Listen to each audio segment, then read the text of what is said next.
Hi, this is Angel Jones. I love great conversations where life's journey is communicated not only through words, but tones and emotions. Explosive expressions that allow you to feel what they felt and learned. A fool learns only from his own mistake, while the wise learn from their own and from those others have made. Thanks for being here with us.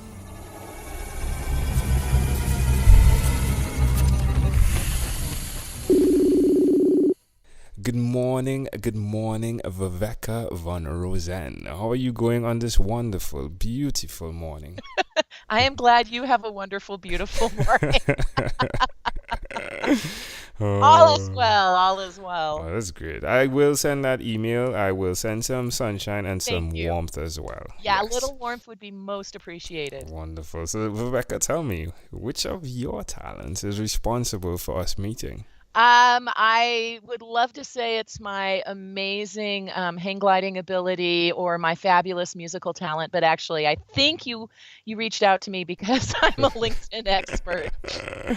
Anyone Oh, who's heard me sing knows it's not the singing. so do you really hang glide? Is that I true? do actually. Yeah, I used to Wow. be a competitor, and my father's 90th birthday, he went hang gliding again. I mean, he flies regularly. He got the Guinness Book of World Records record for hang gliding. Wow. It's the oldest pilot. So I tried it again, and actually over the holidays, my husband and I are going to take it up again because I got totally hooked. Hadn't Wow. flown in 20 years, got totally hooked again.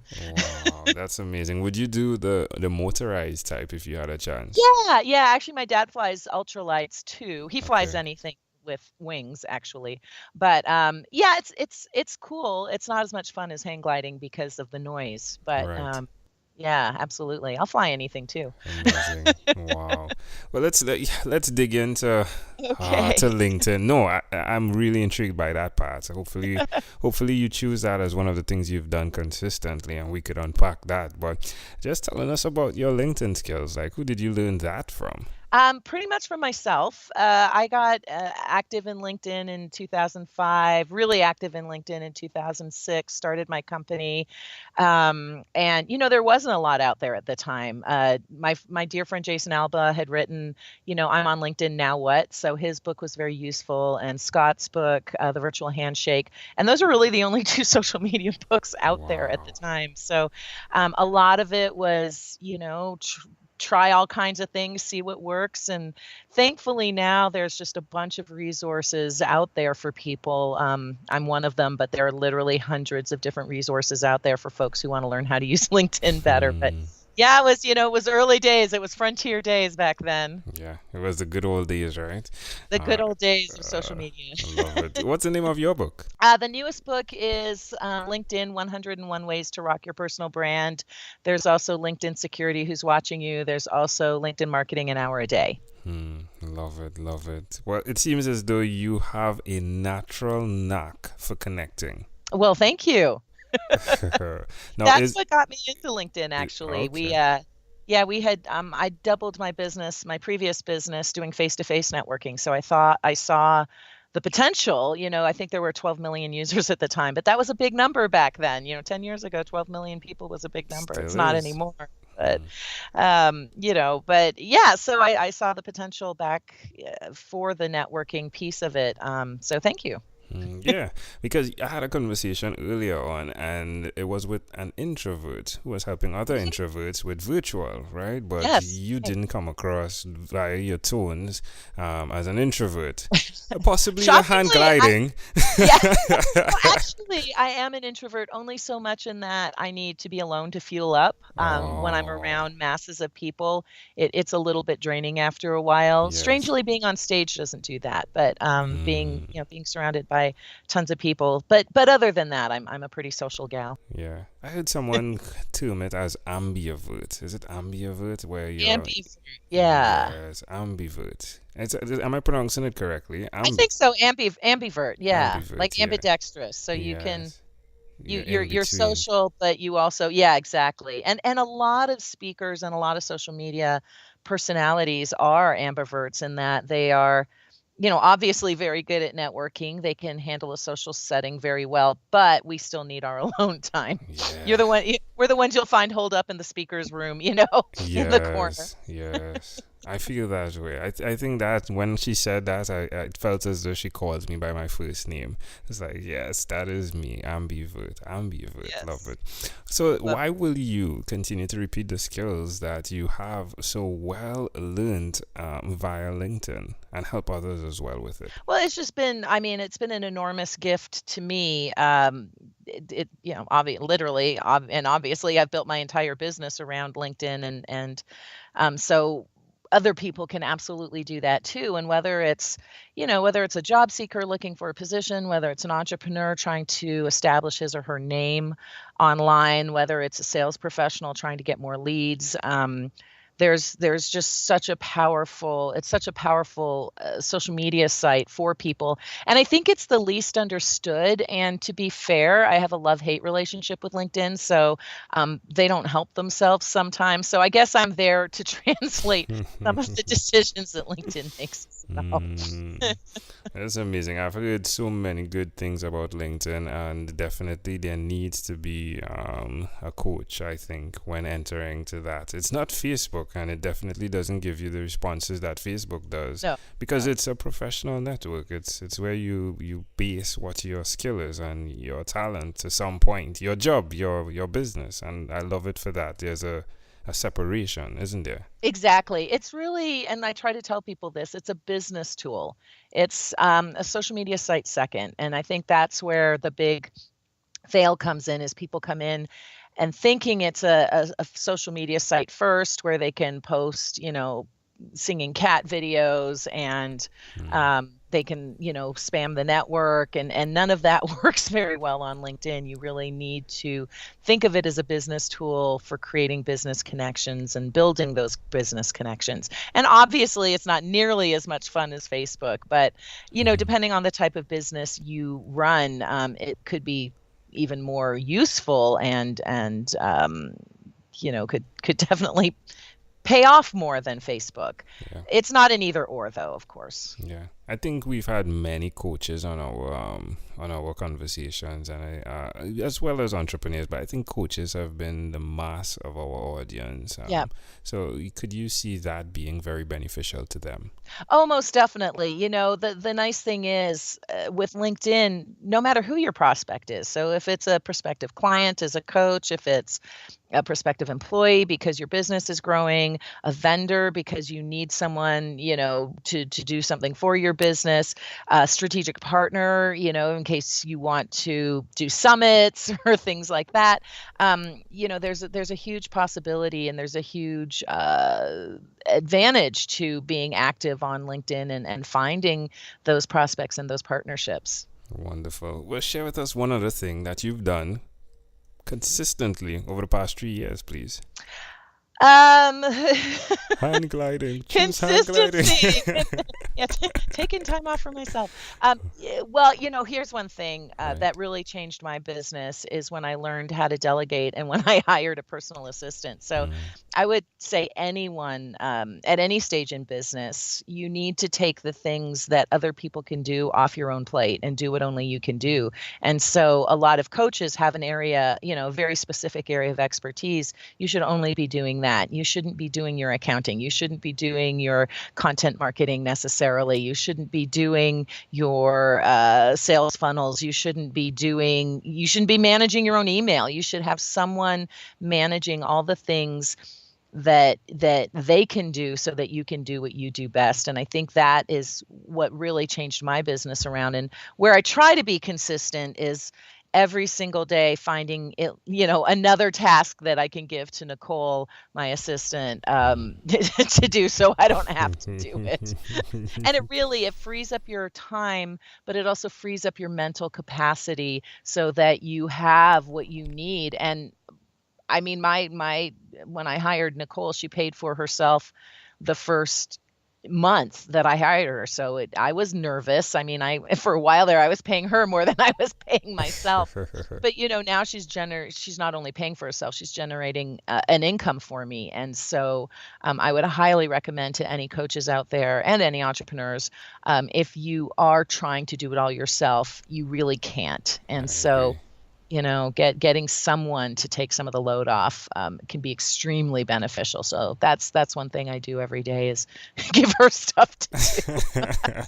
So how does it make you feel now that you've taken that weight off? Oh, it's amazing. And and that's the thing is what else can I give away?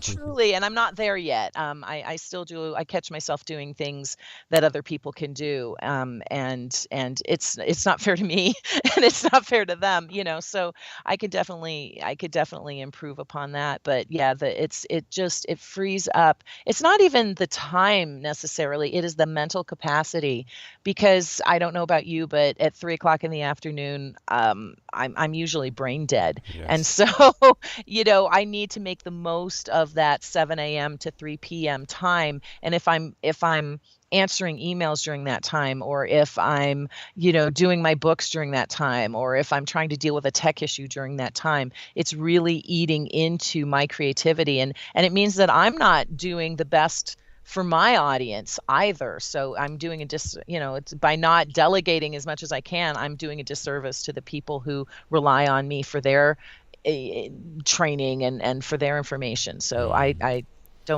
would have other people think about it that way. I love that. Even additionally to those that are helping you bring that service as well, right? Because if you're not serving, you wouldn't be able to pay them, right? That's exactly. Well, and then there's that. I do like to pay my staff. Yeah, it works out well. It works out well when you do that. They like it when I pay them as well. Yeah, they do. I love that. Well, my friend, we're having fun. Let's have some more fun. Let me invite you into my time machine that is surrounded with beautiful, warm, blue Caribbean water.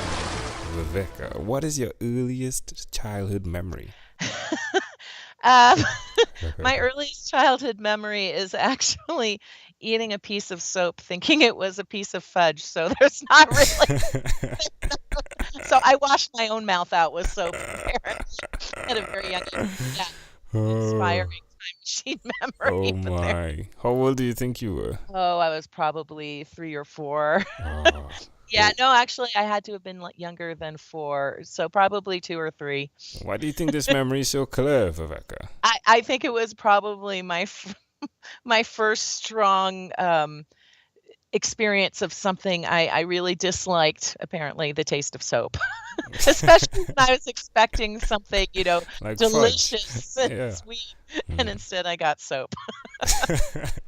Well, it's amazing though. I could actually connect that thought picture if I wanted. I could say something like, well, I hope you're not a foul mouth. Yeah. That was a joke. That was a joke. No, I would say, okay, so in social media, there are some people that are going into it, just like you said, thinking that it's something that it isn't. So while it can be used for cleaning your body as the soap does, right? Yeah. It's important to understand that, and that comes with someone like you, a coach who helps with that, or a consultant with that specifically. So don't go in to LinkedIn, just like you say, thinking it's Facebook. It's not the fudge. It's soap. Exactly. It's not the fudge, it's the soap. It'll help you clean up your business, but, yes, I love but it. it's not much fun. I love it. I love it. All right, my friend. If we fast forward to when you were 12 years old, what was your favorite song? Oh, it would have been something by David Bowie. Yeah, I used to create my own rock operas based on name any album, Ziggy Stardust, and sing around and dance by myself. Like I said at the beginning of the interview, alone is good because I don't really have the best voice in the world. But yeah, it would have been something by David Bowie. Give me one song. Well, Ziggy Stardust. There's so many. Peace, Oddity, Heroes. Changes. Yeah, I mean, there's Ziggy Stardust, right? We could take that. Which would you like? Which would you rather we put right here? Let's do changes. All right then. Life is always changing. Yeah, the soap can change into fudge. Alright, Viveka, we have arrived at our destination, but before we get off of this time machine, there's a small declaration form, so it's yes or no. Viveka, have you chosen someone to pass on your skills to? Yes. Are you married? Yes. Do you have children? Steps. Do you believe in God? Yes. Do you have an inner circle of friends? Yes. Do you watch TV for more than 3 hours a day? No. How about 3 hours a week? Yes. What about screen time, the phone and or the computer? More than 8 hours a day or less than 8 hours a day? Yeah, it's my job. All More. right. Yeah. Viveka, this has been a great pleasure. My friend, before you leave, is there anything you'd like to share with our amazing audience? I would just say, please honor your true gifts and make sure that you're doing the best that you can do to get those gifts out to the people because they need them. And it doesn't matter if that means being an accountant or being a social media expert or being a dancer or being a singer. You were put on this earth to do something fabulous, and it's not serving the world to stay small. Love it. Viveka von Rosen, thank you for being on 12-Minute Convos with Angel Jones. Thank you so much, Angel. Amazing audience, before you leave, there's one person I'd like to introduce you to, Amanda Jones. She is my wife, and her passion is to educate, encourage, and empower. Hi, I'm Amanda Jones, and I'm a registered nurse. Do you or someone you know have diabetes? According to the International Diabetes Federation, in 2015 worldwide, 415 million people were living with diabetes. Just as that figure is overwhelming, so too can the effects of diabetes be. So, to help simplify diabetes for both adult and child, I've used rhymes in my books, The ABCs of Diabetes for Children, and Poems for Patients, A Focus on Diabetes. At its simplest, rhymes help us to remember. If you, a child or friend, want an easy, reader-friendly way to know about diabetes, then get a copy of these books. For more details, you can go to poemsbyaj.com. That's poemsbyaj.com.